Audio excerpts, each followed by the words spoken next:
Zdravím vás u svého nového vlogu, tentokrát z Ománu.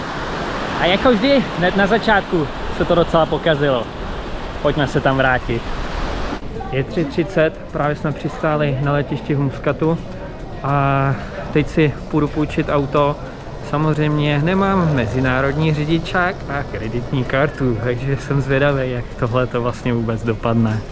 A vyzvednul jsem si tady 3 ženy do harému. Ano, it is what it is. Povedlo se to.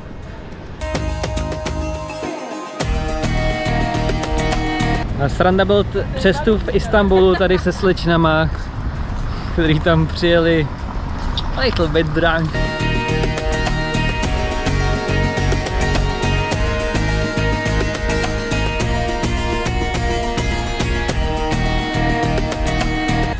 Poprvé v životě na jídle. Tak vypadá. Den druhý, vyrážíme do kopců.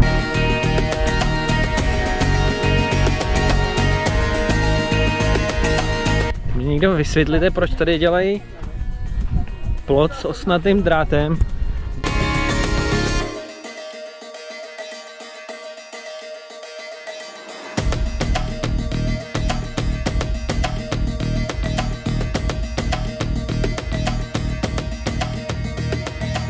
Evidentně každý tady z té party má nějaký problém, někomu se chce čurat, někdo se prý musí převlíct, no a někdo jiný třeba ztratil pas, no, teda zapomněl ho.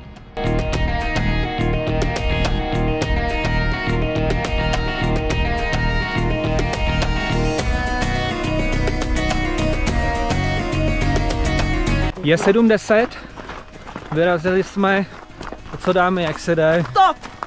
Top, top! A to část loďku, já už budu skučet. Kozička slezla.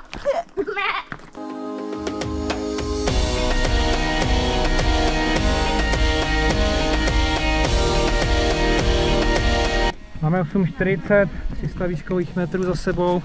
A kančovém krámy.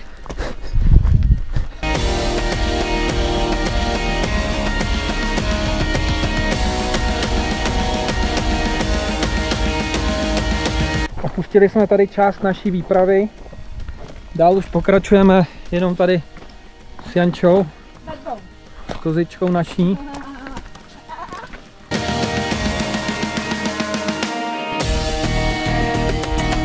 Je to tady, finish. Tak co, Jani, jaký je to pocit? Top! Stálo to za to. Nestálo. Zvládli jsme to, došli jsme na střechu Ománu, nejvyšší hora 2971. Je to úplně úžasný. Ty výhledy, co víc si přát. Mimochodem, budou 2 hodiny, sestupujeme dolů, tak snad to stihneme za světla, bude to jako hrana. Plus nám to zabralo 6 hodin a 45 minut na vrchol. Bylo to nějakých 1400 metrů výškových.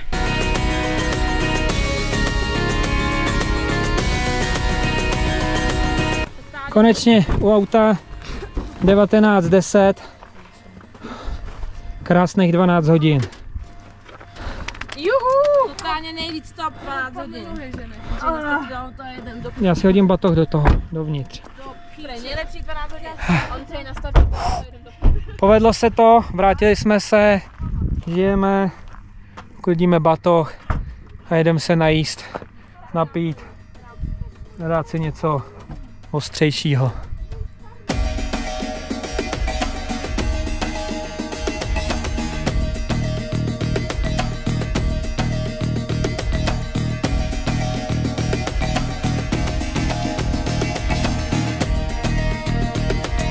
Tak co, holky, jak se cítíte po včerejším treku? Chtěla bych to dobrý.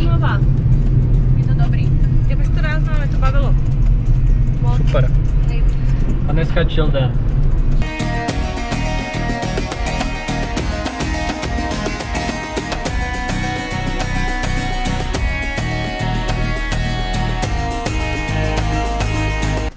Teď nadáváme. No.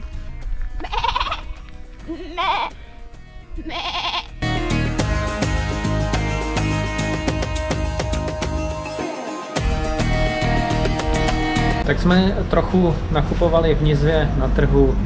Je to pěkný, velký výběr, mnoho koření. A zítra konečně do pouště. Že Jani? Ano, já jsem ready. Vracíme se do Muškátu vyzvednout pás, snad tam na mě bude čekat. Je to tady, povedlo se to, mám ho zpátky u sebe, tak snad se dostanu i do Čech.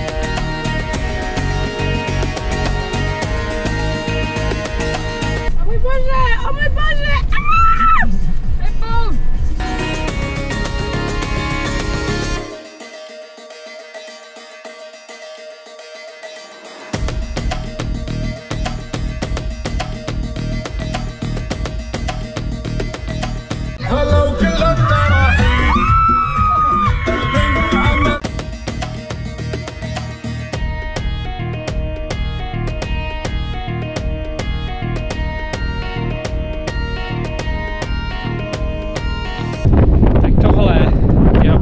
Úžasné.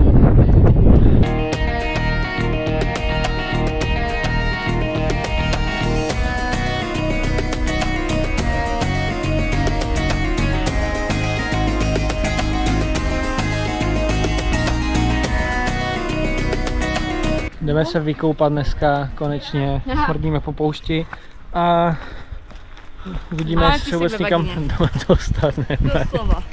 A máme písek ve bagíně. Je někteří teda.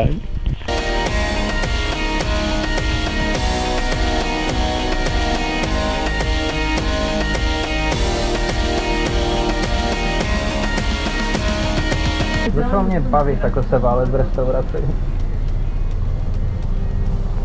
Jinak je teda tady sranda, když si člověk objednává jídlo a řekne, že nechce maso, tak se zeptaj, chicken OK?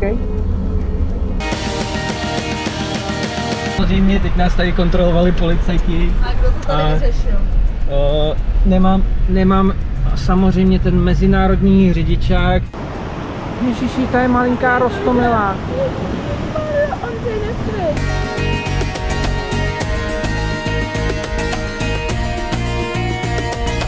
Tak jsme tady prodali 2 holky za dobrý oběd. Neber to.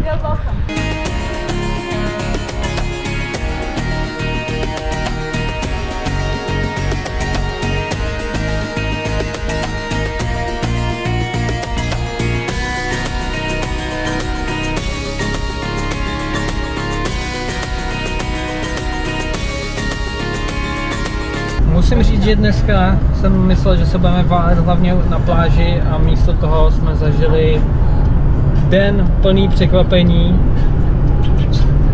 a zábavy a pohoštění. To hlavně asi nikdo z nás nečekal, že nám tam pánové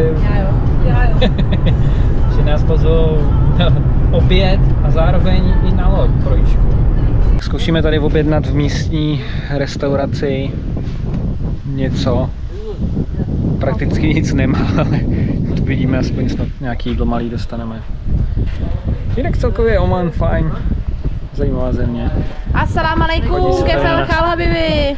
Chodí se tady na nás kouknout všichni a jsme tady jako, my jsme tady takovou místní atrakcí vlastně.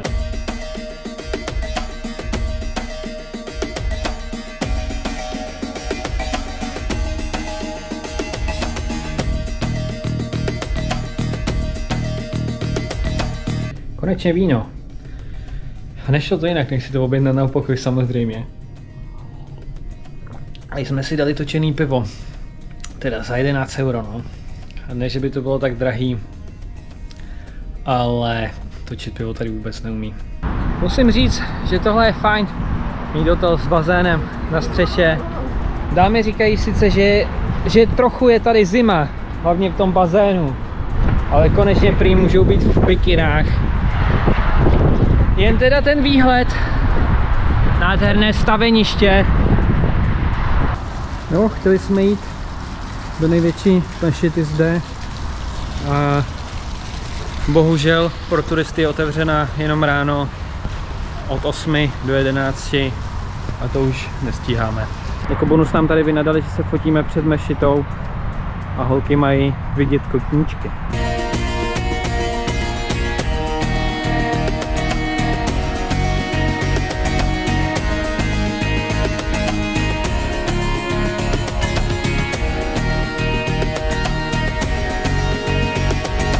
Došli jsme na místní trhy a ztratili jsme jednu členku naší výpravy. Shopping je náročný, no.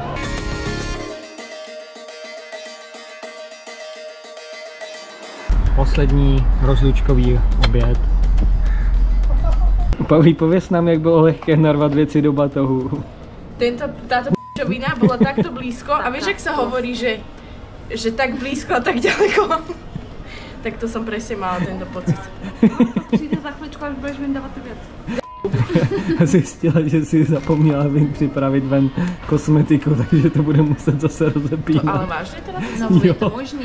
Když tady nemají moderní technologie. A powerbanku máš taky vevnitř, víš? Jako je to nový letiště. Jo, tak to je dobrý. Už jsme na letišti, čekáme na odlet. Je ve 4:30, takže krásný nocování zde bude.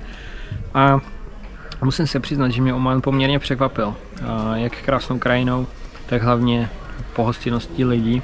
Bylo to fakt super. Trochu jsem se toho bál, nebo jak to nazvat, možná nějaký předsudky a podobně, jaké to tady bude.